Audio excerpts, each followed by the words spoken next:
Imagine handing over a check for $1 million to an insurance company knowing you might never see a single cent of that principal again. That is the gut-wrenching reality of buying a lifetime immediate annuity in today's economy. Yet, millions of retirees choose this exact path over the traditional safety of US Treasury bonds. Why would anyone trade the liquid control of high-yield bonds for an irreversible contract that terminates the day they die? If you want the real story behind money, subscribe. Let's get into it. To understand the choice, we must look at David, a 62-year-old engineer who has saved exactly $1 million. David wants a reliable monthly paycheck of $5,000 to cover his basic living expenses for the rest of his life. His financial advisor suggests two options: a portfolio of 30-year US Treasury bonds or a single premium immediate annuity. We can analyze the mechanics of the bond option first, where David retains full ownership of his capital. Purchasing $1 million in 30-year treasuries yielding 4% generates $40,000 a year in interest. The beauty of this setup is that the $1 million principal remains intact and liquid, ready for emergencies. However, $40,000 a year falls short of a $60,000 annual retirement target. Bridging this $20,000 gap requires David to slowly liquidate portions of his principal over time. A major danger here is sequence of returns risk, where early market downturns permanently deplete his principal. Should bond yields fluctuate or inflation spike, David could run out of money long before he runs out of breath. Driven by the terror of outliving their savings, retirees often turn to the insurance industry. When David buys a lifetime annuity, he transfers his $1 million to an insurance company in exchange for a guaranteed payout.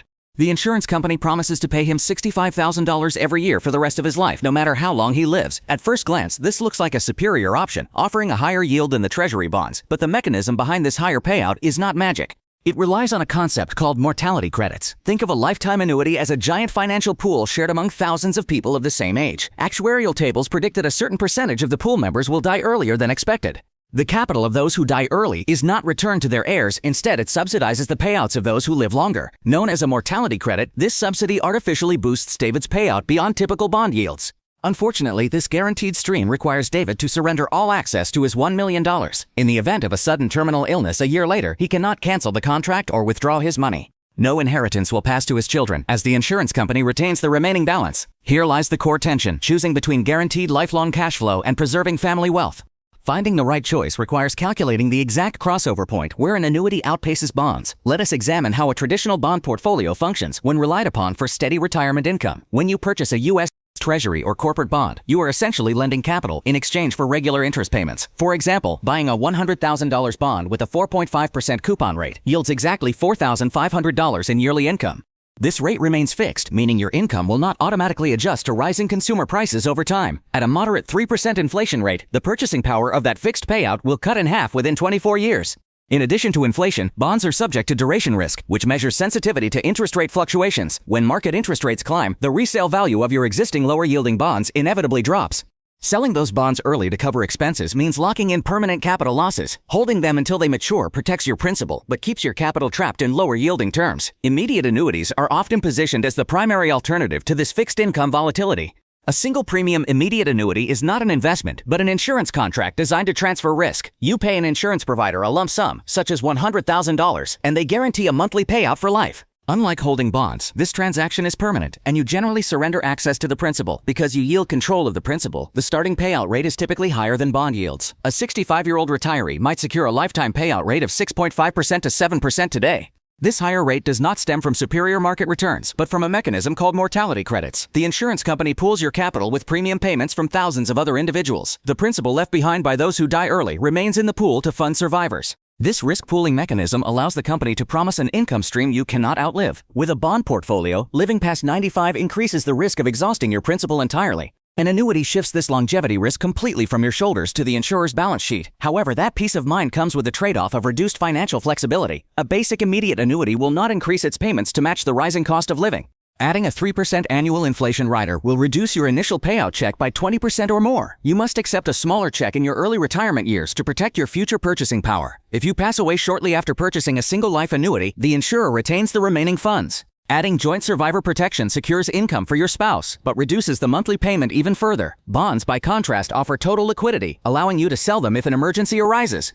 When you pass away, any bonds left in your portfolio are inherited directly by your beneficiaries. Balancing the absolute certainty of an annuity against the flexibility of bonds is crucial for your retirement plan. Now, let us examine the silent erosion of purchasing power, inflation. How each asset class handles this threat determines your actual quality of life in retirement. A standard fixed annuity guarantees the exact same monthly check for life, but a modest 3% inflation rate cuts its purchasing power in half over 23 years. Bonds offer a flexible defense. You can build a ladder of Treasury inflation-protected securities, which adjust their principal value based on the Consumer Price Index. Consider Sarah, who retired at age 62 with a $500,000 nest egg. She faces a choice between permanent income and liquid capital. If Sarah locks that entire $500,000 into an annuity, she receives a guaranteed paycheck but surrenders ownership of her principal forever. Should a medical emergency strike, Sarah cannot call the insurance provider to ask for $100,000 of her money back. If she instead purchases a 10-year Treasury bond ladder, she retains full ownership of the underlying assets. If she needs cash, she can sell those Treasury bonds on the secondary market, though she faces market fluctuation risk if interest rates have risen. This difference in liquidity directly impacts what happens to your money when you pass away. A life-only annuity stops payments immediately, leaving nothing for heirs. Adding a period-certain rider to your annuity ensures payments continue to beneficiaries for a set time frame, but this option reduces your monthly payout by up to 15%. With a bond ladder, the principal does not vanish upon your death. The remaining bonds transfer directly to your estate, providing a clean legacy for your family. Let us shift to institutional risk, which is the safety of the promise behind these financial instruments. US Treasury bonds are backed by the full faith and credit of the federal government, making them the global benchmark for risk-free assets. An annuity is only as secure as the insurance company that sells it. You rely entirely on their claims-paying ability. If an insurer goes under, state guarantee associations step in to cover policyholders. However, these limits are typically capped at $250,000 or $300,000 per insurer. A retiree holding a $500,000 annuity could find their principal exceeding these state safety nets, exposing them to potential loss. To mitigate this, sophisticated investors often split their annuity purchases across multiple high-rated insurance companies to remain fully insured. Now we must look at the drag of fees, which are often invisible in complex contracts. Fees are the friction that slows your compounding machine. Buying individual Treasury bonds directly through the Treasury Direct portal costs you absolutely $0 in commissions or management fees.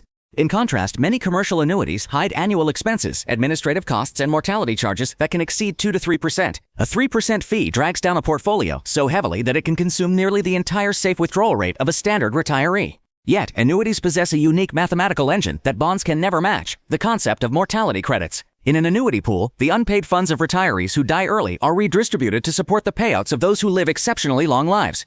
This longevity pooling generates a payout rate that no individual bond ladder could sustain without risk of running out of money. Actuaries calculate these pools based on average life expectancies, meaning the insurance company always wins on average. If your health is compromised or your family history suggests a shorter lifespan, you are effectively subsidizing strangers' retirements. Therefore, choosing between these two paths is a mathematical wager on your own personal longevity. If you expect to live past 90 and crave absolute predictability, the annuity serves as a powerful insurance policy against outliving your savings. If you value financial control, inheritance, and flexibility, the bond ladder remains the cleaner, cheaper mathematical tool. Many planners suggest a compromise. Use a basic annuity to cover your absolute fixed living expenses and keep the rest in bonds for growth and liquidity. If you purchase a 10-year US Treasury bond, you are lending cash directly to the federal government in exchange for guaranteed interest.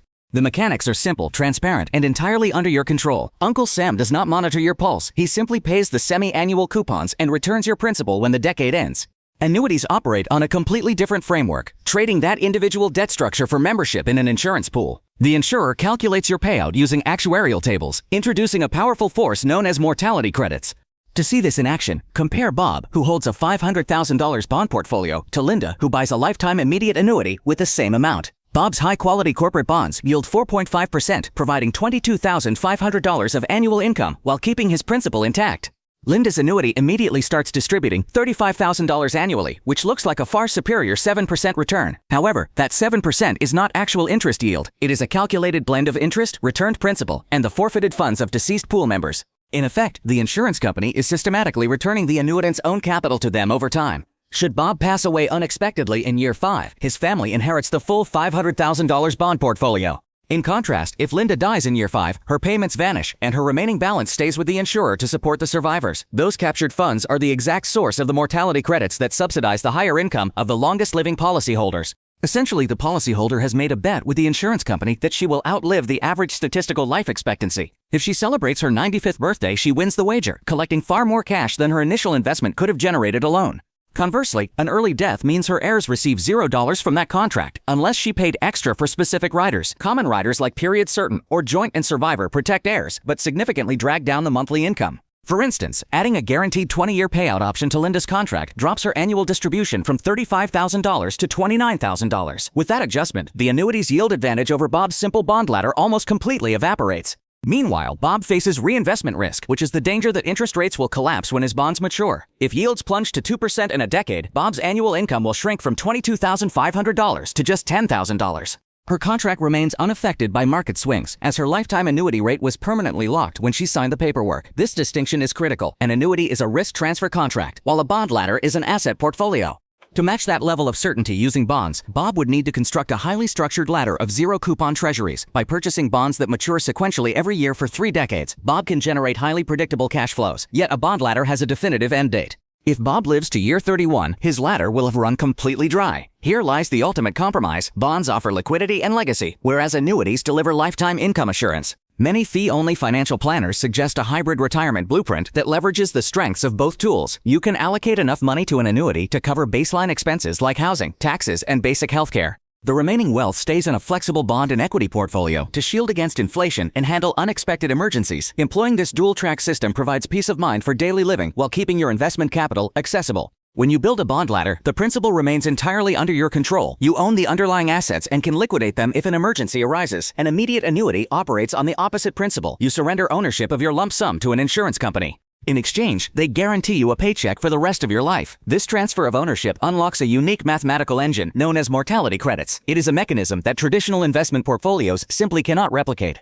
In any annuity pool, some participants will pass away earlier than statistically expected. Their unpaid capital remains in the pool, subsidizing the payouts for those who live exceptionally long lives. Because of this cross-subsidization, insurance companies can offer payout rates that exceed the yield of safe government bonds. You benefit from the collective longevity pool rather than relying solely on market returns.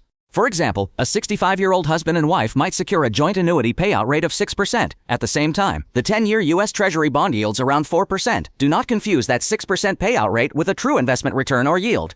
A significant portion of each monthly check is simply the return of your own principal. Comparing an annuity's payout directly to a bond's yield to maturity is a fundamental analytical error. With the bond, you get your original principal back when the bond matures. If you pass away 5 years into a 10-year Treasury bond ladder, the remaining bonds go directly to your heirs. Your legacy remains intact. With a basic single-life immediate annuity, the contract terminates when you die, leaving nothing for your estate.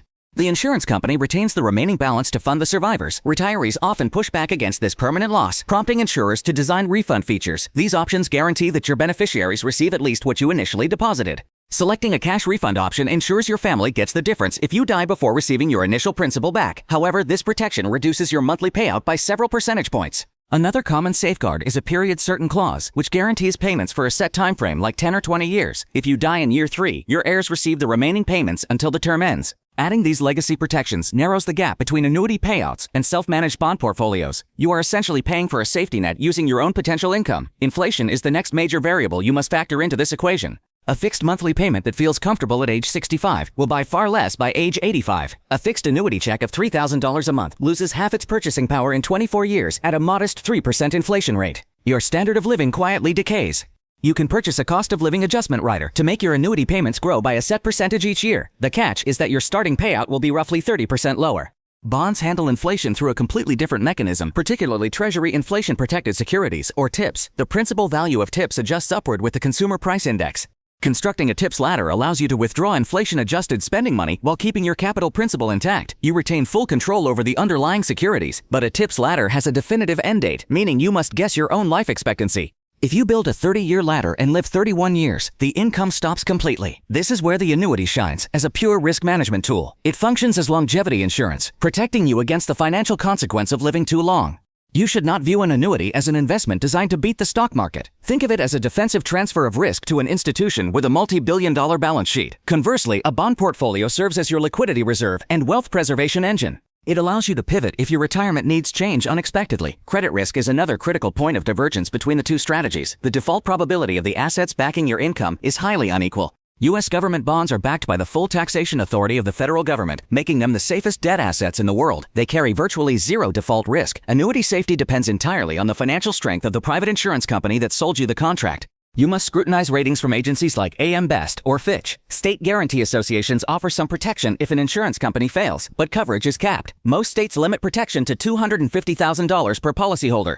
To mitigate this corporate credit risk, large annuity allocations should be split among multiple highly rated insurance carriers. Diversification is just as vital here as it is in the stock market. The most robust retirement plans rarely choose between these two options in isolation. Instead, they combine them to leverage the strengths of both vehicles. By using an annuity to secure your basic living expenses, you can invest the rest of your portfolio in bonds and equities for growth. This hybrid model provides peace of mind while preserving your upside.